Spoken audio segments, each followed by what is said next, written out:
ये हैं बॉलीवुड की 5 हीरोइनें जिनका संबंध अंडरवर्ल्ड के माफियाओं के साथ था।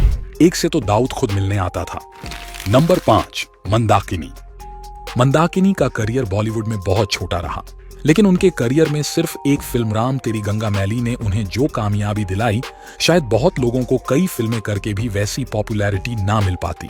मंदाकिनी के पास पूरा जीवन बचा था, वे फिल्मों में बेहतर कर सकती थीं, लेकिन एक्ट्रेस का नाम उसी दौरान अंडरवर्ल्ड के सरगना दाऊद इब्राहिम संग जुड़ने लगा। दोनों की साथ में कई सारी फोटोज भी सामने आईं। दाऊद के साथ उनकी नजदीकी ने उनके करियर पर बुरा असर डाला। वे भी साल 1996 के बाद इंडस्ट्री से अचानक गायब हो गए। उन्होंने बौद्ध धर्म अपना लिया और शादीशुदा जीवन जीने लगीं।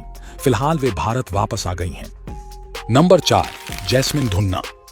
जैस्मिन को पहचान मिली 1988 की फिल्म वीराना से। इस फिल्म में उनकी क्यूटनेस के सभी कायल हो गए। उनका रोल सुपरनेचुरल इवेंट से प्रेरित था और इस ड्रामा फिल्म को बहुत पसंद किया गया, लेकिन अपने ओवरऑल करियर में वे कुछ खास नहीं कर सकीं। धीरे धीरे उनको लेकर निगेटिव खबरें आने लगीं। गैंगस्टर दाऊद इब्राहिम संग उनके रोमांस की खबरें थीं। यही वो दौर था जब वे अचानक गायब हो गईं और लाइमलाइट से पूरी तरह से दूर हो गईं। नंबर 3, मोनिका बेदी। मोनिका बेदी अपने समय की मशहूर एक्ट्रेस थीं। उन्होंने सलमान खान, गोविंदा और संजय दत्त जैसे कलाकारों के साथ काम किया था, लेकिन उन्होंने सभी का ध्यान तब खींचा जब उनका नाम अबू सलेम के साथ जोड़ा जाने लगा।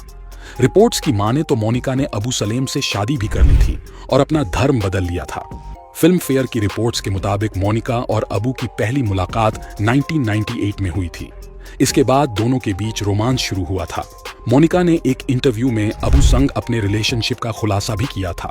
साथ ही उन्होंने ये भी बताया था जिस समय वे जेल में थीं, वे आध्यात्म के करीब आईं और उन्होंने गीता पढ़ी। नंबर 2, हिना कौसर। हिना कौसर अपने समय की जानी मानी एक्ट्रेस थीं। वे मशहूर फिल्म मेकर के आसिफ की बेटी थीं। वे 90s में तब सुर्खियों में आईं जब गैंगस्टर इकबाल मिर्ची संग उनकी शादी की अफवाहों ने सनसनी मचा दी। वे इकबाल से शादी के बाद यूके चली गई और अपना बाकी का जीवन वहीं पर गुजारा। यहां तक कि इकबाल के निधन के बाद भी उन्होंने भारत वापस न आकर यूके में ही अपने जीवन के अंतिम क्षण बिताने की ठानी। नंबर 1, सोना मस्तान मिर्जा। सोना मस्तान मिर्जा जब इंडस्ट्री में आईं तो उनकी पहचान लोगों ने नए जमाने की मधुबाला के तौर पर की। इसकी वजह ये थी कि उनकी शक्ल मधुबाला से काफी ज्यादा मिलती थी और उस समय के अंडरवर्ल्ड डॉन हाजी मस्तान को मधुबाला से बेहद प्यार था।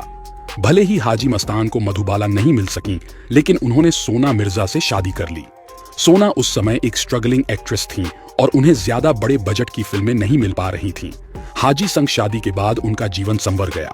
बता दें कि अजय देवगन की film once upon a time in Mumbai में दोनों के प्यार को दर्शाया गया था।